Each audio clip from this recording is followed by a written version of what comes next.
Boa tarde, quarta-feira, dia 14 de julho, nós estamos dando início a mais uma edição do programa Conecta, aqui pela TVAL, pelas nossas redes sociais e também pelo canal do YouTube. Eu sou Ellen Costa e o Marcelo Espinosa, jornalista aqui da Agência L. Boa tarde, Marcelo. Boa tarde, Suelen.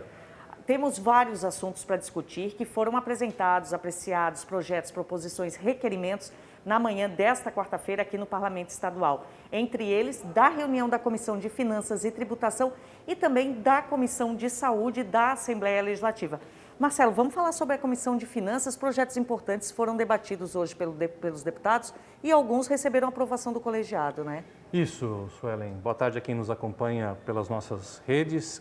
Um deles, nós já falamos aqui no programa, que é um projeto do deputado Valdir Cobalcini, que regulamenta, cria uma espécie de marco regulatório para as associações municipais de saúde, aliás, intermunicipais, voltadas com fins de saúde. O que significa? Você reunir, fazer uma espécie de consórcio para que municípios de uma mesma região se unam e ofereçam serviços de saúde para esses mesmos municípios. Essa é uma iniciativa que está prevista em lei federal e o deputado Valdir Cobalcini, ao apresentar essa proposta, pretende regulamentar até para estimular a formação desses consórcios, né? Que evitaria, por exemplo, gastos excessivos por parte de um município que não teria demanda suficiente para ter um equipamento específico de um exame. Isso poderia ser repartido com várias cidades vizinhas e também evitaria a tal da ambulância terapia, né? Que você levar o paciente de uma cidade pequena para um centro maior ou até mesmo para a capital. Esse projeto ainda tem que passar pela comissão de trabalho antes de vir a plenário, Sueli. E lembrando que esse projeto é de autoria do deputado Valdir Cobalcini, do MDB, e na Comissão de Finanças foi relatado pelo deputado estadual Silvio Drevic, do PP. E como o Marcelo explicou, é uma forma de consórcio de municípios, por exemplo, os 3, 4 se unem, adquirem um aparelho de tomografia, por exemplo, né, para a saúde, exato. E a partir disso eles conseguem usar toda a população desses 4 municípios envolvidos, esse mesmo aparelho, reduzindo o custo, o impacto financeiro numa única prefeitura, né, Marcelo? Porque você às vezes pega, por exemplo, uma cidade pequena, ela não tem uma demanda de exames para manter um equipamento caro. Né? Esses equipamentos precisam de manutenção, profissionais especializados, e às vezes é caro manter isso. O município não tem orçamento para isso, mesmo que receba do Estado ou da União. Então, a estratégia é você juntar vários municípios pequenos, geralmente em torno de um centro um pouco maior, para que nesse consórcio, na sede desse consórcio, haja máquina de raio-x, eletrocardiograma, tomógrafo e outros equipamentos e outros exames que são bastante comuns, para que todos os municípios daquele entorno, a população dos municípios daquele entorno, usufruam desse mesmo serviço. Ainda na Comissão de Finanças também foi aprovado um projeto de autoria da deputada estadual Marlene Fengler, do PSD, que prevê uma espécie de treinamento para o papai, para a mamãe, para o responsável pelo nascimento do bebê nas maternidades de Santa Catarina, sejam elas públicas ou privadas, aquele treinamento dos primeiros socorros, em especial para a situação do engasgo, né, Marcelo? Às vezes é comum e a gente vê muito na mídia, na imprensa, ocorrências de pais que estão em casa com o bebê, com a criança, de repente engasga na amamentação, a criança engasga, não arrota direito, e eles saem correndo, desesperados, atrás de um posto dos bombeiros, de quem estiver na rua. Isso aí vira e mexe noticiado. Sim. Então, o objetivo da deputada Marlene Fengler, com esse projeto, é permitir que os pais já tenham, assim que a criança nasce, um treinamento para lidar com as situações. Porque realmente o mais importante nesse momento é você manter a calma e saber o que fazer. Às vezes, no desespero, você pode até prejudicar a situação. É um projeto que ainda tem que passar por 2 comissões antes de vir a plenário para votação. Isso, Marcelo. E hoje pela manhã, além da Comissão de Finanças, que apreciou, entre outros projetos, esses que nós citamos, considerando assim de relevância, tivemos também a Comissão da Saúde. E na Comissão de Saúde de hoje, teve análise de um projeto importante de autoria do deputado estadual Fernando Krilling, no MDB, que prevê aí, digamos, um recurso extra, né, Marcelo, do fundo da Celesc para saúde e esporte. É um projeto que o deputado Fernando Krilling apresentou com o seguinte objetivo. O Estado, o governo do Estado de Santa Catarina, como acionista da Celesc, quando a Celesc dá lucro, ele recebe uma parte desse lucro, como os outros acionistas recebem. O objetivo do deputado é fazer com que o governo pegue esse lucro e invista em saúde, em especial nos hospitais municipais, e em esporte. Por quê? Qual a argumentação do deputado? Na reforma administrativa de 2019, houve várias mudanças na estrutura do esporte em Santa Catarina que implicaram, por exemplo, na revogação, na extinção do Fundo Estadual de Esporte, que era um fundo que era utilizado para investir em projetos do esporte de base, né? As escolinhas de futebol, escolinhas de vôlei. Hoje, qualquer investimento nesse sentido é feito com o orçamento da FESPORT, que, segundo o deputado, não é suficiente. Então, o objetivo do deputado Fernando Crelin é que esse recurso da Celesc, que vem na forma de dividendo ou de juros sobre o capital próprio, seja remetido não só para a saúde, para os hospitais, mas principalmente para o esporte, para financiar projetos na área de esporte de base, né? Que é aquela escolinha que muita gente frequenta e ali se revelam os atletas de alto padrão. Essa proposta, como a gente explicou para vocês, teve uma primeira análise, digamos assim, na Comissão de Saúde, né, Marcelo? Isso. Ela agora continua tramitando pela casa para avaliação. Ela para já depois... passou pela Comissão de Educação. De Educação. A Educação ela também foi aprovada. É um projeto que é bem interessante porque tem essa questão de pegar um recurso que o Estado usa da forma como bem entender. E direcioná-lo, E né? direcionar para fins específicos. Inclusive para compensar algo que, segundo o deputado, foi perdido, que era esse fundo que financiava projetos na área do esporte de base. E por falar nessa questão de fundo, ainda na Comissão de Saúde, teve um debate em relação à campanha do Julho Verde, que é uma campanha de conscientização sobre a questão do câncer de cabeça e pescoço.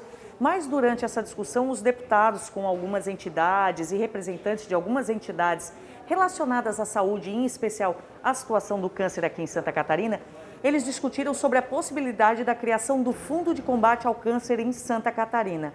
O presidente da comissão, o deputado estadual Neudi Sareta, do PT, afirmou que o colegiado, os membros que formam a Comissão de Saúde, irão acompanhar esse processo, essa possibilidade de criação de um fundo exclusivo para tratamento, né, diagnóstico, enfim, acompanhamento das pessoas que estão com câncer aqui no estado de Santa Catarina. Marcelo, além da Comissão de Saúde e Comissão de Finanças, também tivemos projetos importantes relatados e alguns foram aprovados na Comissão de Turismo aqui da casa, né? Isso. Além dos projetos, Suelen, eu destacaria também a aprovação de alguns requerimentos importantes para audiências públicas. Por exemplo, nós já falamos disso aqui, é um projeto, é um requerimento para realizar uma audiência pública em conjunto com a Comissão de Transportes sobre o uso das rodovias para a prática de ciclismo. A gente sabe que tem muita gente que pratica ciclismo, pedala dezenas de quilômetros num dia, e para isso utiliza os acostamentos das rodovias. E recentemente nós tivemos uma tragédia em Balneário Camboriú, na BR-101, quando um caminhão tombou em cima desse casal que estava praticando ciclismo e o casal morreu na hora. Então, o objetivo do deputado Ivan Nats, que foi quem propôs essa audiência, é discutir isso, né? Como que a gente pode conciliar a segurança do ciclista com a necessidade de você ter uma rodovia onde trafegam veículos em alta velocidade, veículos de carga elevada, e garantir a segurança de todos, vamos dizer assim, todos que estão utilizando esse espaço. Essa audiência foi aprovada, ela ainda não tem data para ocorrer, mas assim que tiver nós vamos anunciar aqui. E um outro requerimento, que o Marcelo falou desse requerimento de uma audiência pública, e teve um outro requerimento aprovado pela Comissão de Turismo e Meio Ambiente aqui da Assembleia Legislativa, que é um requerimento do deputado estadual Valdir Cobalcini, do MDB, que prevê a implantação, a instituição de uma comissão mista aqui na Assembleia Legislativa. E o trabalho dessa comissão, o objetivo da criação dessa comissão é dar uma revisada, né? Revisar o Código do Meio Ambiente de Santa Catarina, que, aliás, foi um dos primeiros códigos do país, né, Marcelo? Isso, em 2009, né? Um projeto que foi referência para outros estados. E nessa questão do meio ambiente ainda, Suelen, foi aprovado um outro requerimento para a realização de uma outra audiência, também do deputado Ivan Nats, esse pedido, a respeito de um projeto de lei que está aqui na Assembleia desde 2017. Esse projeto de lei, ele trata da doação de áreas que estão na Serra do Tabuleiro, no Parque Estadual da Serra do Tabuleiro, que é aqui na Grande Florianópolis, em Palhoça, doação dessas áreas para a Prefeitura de Palhoça. Prefeitura de Palhoça. Com qual objetivo? O objetivo de regulamentar a questão fundiária, já que no entorno desse parque há muitas pessoas que construíram seus imóveis e o objetivo é fazer a regularização fundiária desses imóveis que estão numa situação hoje irregular, garantir segurança para essas famílias. Na verdade, essa questão da Serra do Tabuleiro é uma questão antiga aqui da região da Grande Florianópolis, envolve também um espaço que é ocupado por indígenas da região. Tem também toda a questão da fauna e flora, né, daquela região ali, porque é um litoral, é a parte do litoral ali de Palhoça. Então, com certeza, a gente deve falar mais sobre esse assunto aqui nas próximas edições do Conecta. E também teve aprovado ainda na Comissão de Turismo um projeto do deputado Márcio Machado, que proíbe a corrida de cães. É isso, né, Marcelo? Projeto na área dos direitos dos animais. O deputado quer fazer com que isso conste no Código Estadual de Defesa dos Direitos dos Animais e, com isso, proibiria a corrida de cães. Não é algo que a gente tem conhecimento público, porque até é uma coisa muito pouco difundida, mas, segundo o deputado, há relatos da ocorrência dessas corridas aqui no estado. Tem um outro projeto, também nessa área dos animais, mas o deputado Fernando Crelin, que trata da criação de uma política estadual de controle populacional de animais domésticos, ou seja, para evitar uma superpopulação de cães e gatos que muitas vezes são abandonados. Né? E tem uma questão de saúde pública, né? Uma vez que tem as zoonoses, né? Doenças como raiva, enfim, a gente teve aí o exemplo de uma pandemia que aconteceu no mundo, né, por conta de algo que foi mal explicado, mas a questão dos animais, da adoção consciente, da castração consciente, castração que alguns municípios até já oferecem, né, de forma gratuita. Então, é um projeto que visa aí coibir essa questão da saúde pública, prevenir possíveis, né, problemas futuros. Esse projeto também foi aprovado na Comissão de Turismo, né, Marcelo? Comissão de Turismo. E a gente vai dar uma paradinha agora nos projetos que foram analisados na manhã desta quarta-feira no Parlamento Estadual e vamos conversar com o Lucas Diniz, que vai trazer para vocês e para nós aqui informações das redes sociais da Assembleia Legislativa. Boa tarde, Lucas. Caiu a conexão do Lucas, então a gente vai continuar sobre a sessão ordinária. Daqui a pouco eu chamo o Lucas novamente.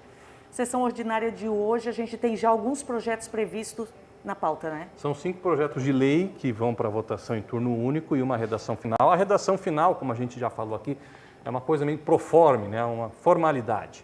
É a votação da redação final do projeto que foi aprovado ontem, na sessão de ontem, que trata da doação dos notebooks. Né? Existe um projeto que a Secretaria de Estado de Educação quer colocar em prática, que consiste basicamente na doação de notebooks para os professores da rede pública estadual de ensino.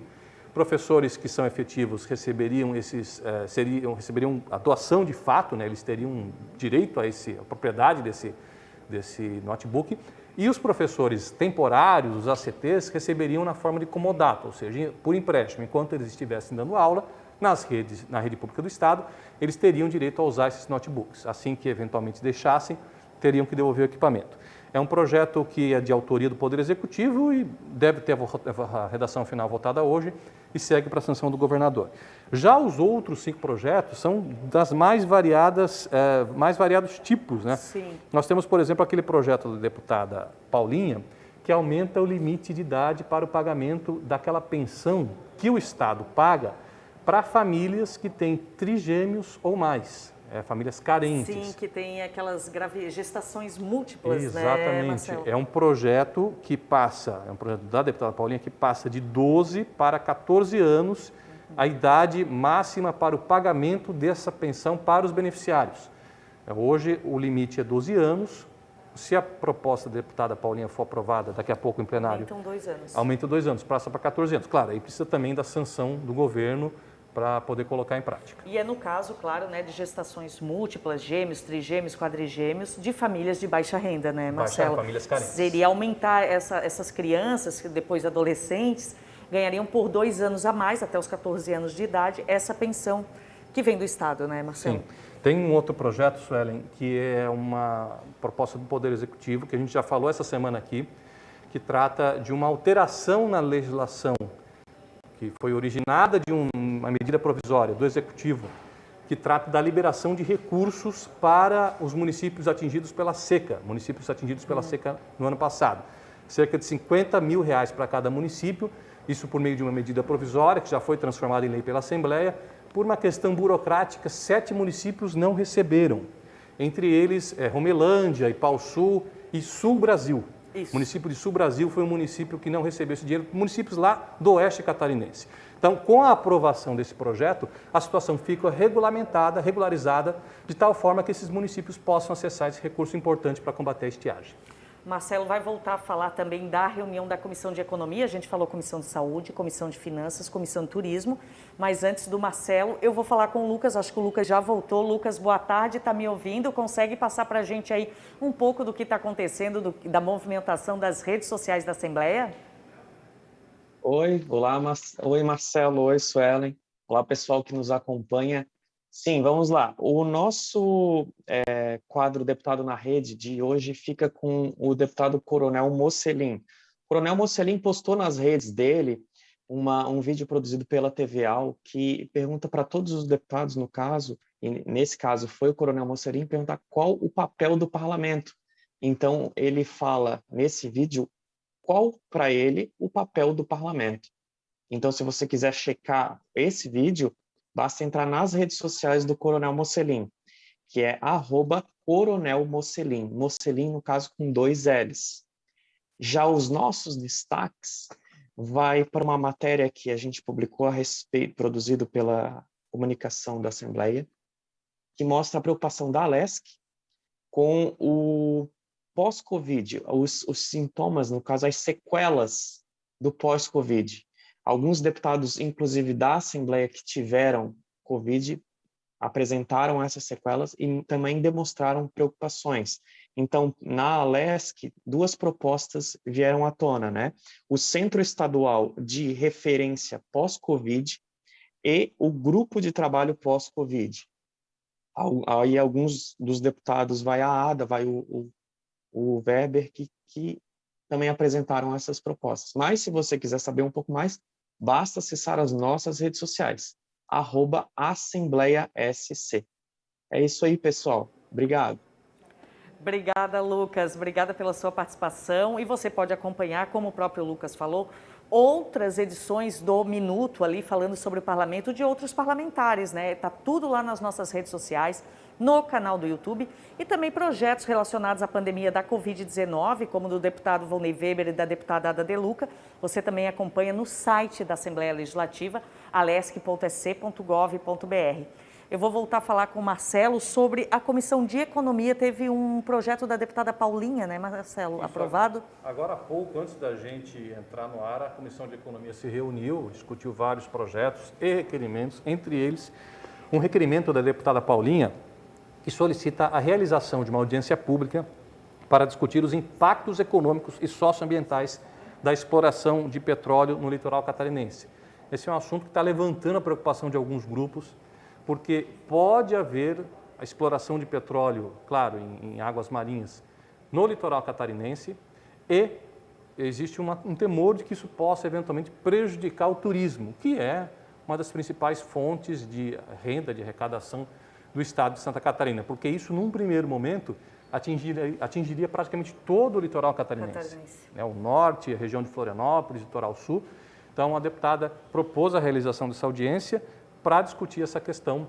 Nós vamos ter mais novidades sobre essa audiência em breve. Na verdade, eu acho que vai ser uma audiência um tanto quanto polêmica, porque muito tem que se discutir tudo no que diz respeito ao impacto financeiro, ao impacto turístico e também o impacto daquelas pessoas que vivem, por exemplo, da pesca ali nessas regiões, porque se trata do litoral, né, Marcelo? É uma preocupação grande, até porque, como nós dissemos, o Estado tem como potencial sua paisagem, suas praias, é uma parte importante do seu potencial turístico e não podemos prejudicar isso. Além da questão ambiental, que é fundamental, sim, que diz respeito à nossa saúde também, tem a questão do impacto que isso pode ter eventualmente no turismo, né? O impacto aí no... E existe toda uma expectativa agora, pós-pandemia, pensamos que a pandemia pode estar aí, né, sendo diluída, enfim, chegando aí a um processo de finalização para o final do ano, próximo verão, no início de 2022. Então, existe toda uma expectativa positiva para esse retorno, para o retorno do setor turístico aqui em Santa Catarina, né, Marcelo? Tanto que já há uma procura grande por hotéis, por hotéis, por pousadas, por apartamentos para locação na temporada, bem maior do que a gente viu no ano passado, até porque é natural, as pessoas estão se vacinando. Sendo vacinadas. E a tendência é que elas... E vai ter que ser assim, né? Não dá para você tomar vacina e ficar sempre preso. Sim. Uma hora a gente tem que tentar voltar à normalidade.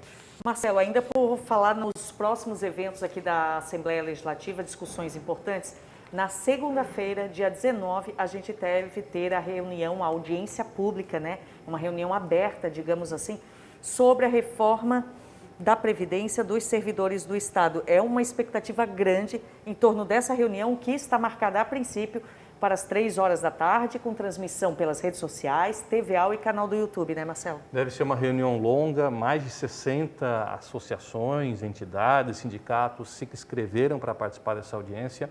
O objetivo é coletar informações dessas entidades que possam servir para a elaboração de emendas aos 2 projetos, a PEC e ao PLC, que tratam da reforma da Previdência. Lembrando de que você que está nos assistindo não vai poder chegar aqui e assistir presencialmente, caso não tenha feito a inscrição que terminou na segunda-feira, em virtude das restrições ainda impostas pela pandemia, não só por um decreto do governo do Estado, mas por uma medida interna aqui da Assembleia.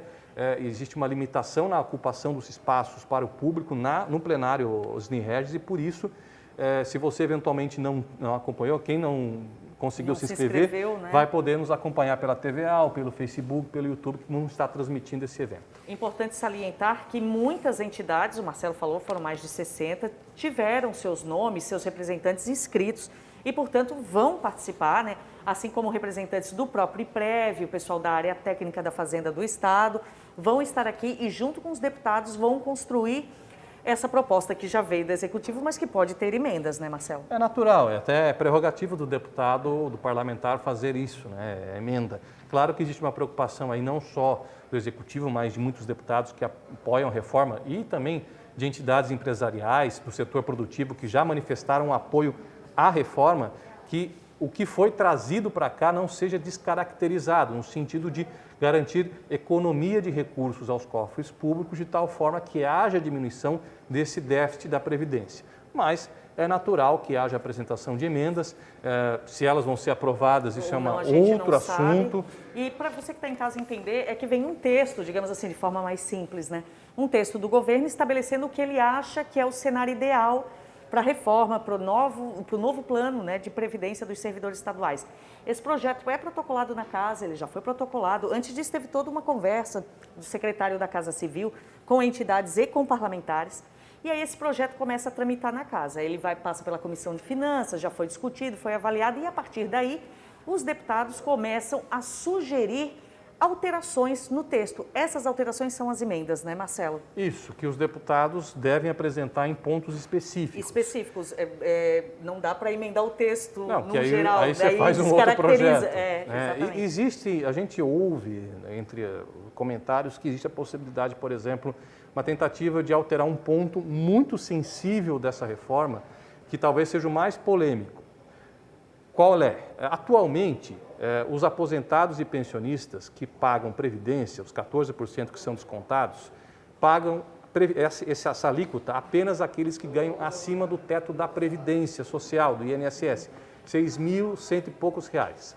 A proposta trazida pelo Executivo para a Assembleia reduz de 6.100 e pouco essa faixa de isenção para um salário mínimo nacional, que é R$ 1.100, ou seja, tem uma faixa enorme de servidores, aposentados, pensionistas, que não paga hoje. E vai pagar. E vai pagar 14%. De acordo com o texto do que chegou aqui. Exatamente. Então, por exemplo, uma pessoa que ganha 3 mil, ela não pagava nada de Previdência. Sim, não pagava. Agora, em cima dos 3 mil, vão incidir 14%, que é a alíquota que o IPREV recolhe hoje dos servidores estaduais. Desde 2015. Desde 2015. Então, esse é um ponto delicado, é um ponto que talvez tenha alteração. Mexe num setor, num público do serviço público, lembrando que essa previdência é sobre os servidores públicos do Estado, mas é uma camada que a gente diz que é uma camada que não pagava, não estava acostumada, né, a ter esse desconto. Porque a maior parte das aposentadorias e pensões, ela está concentrada nessa faixa,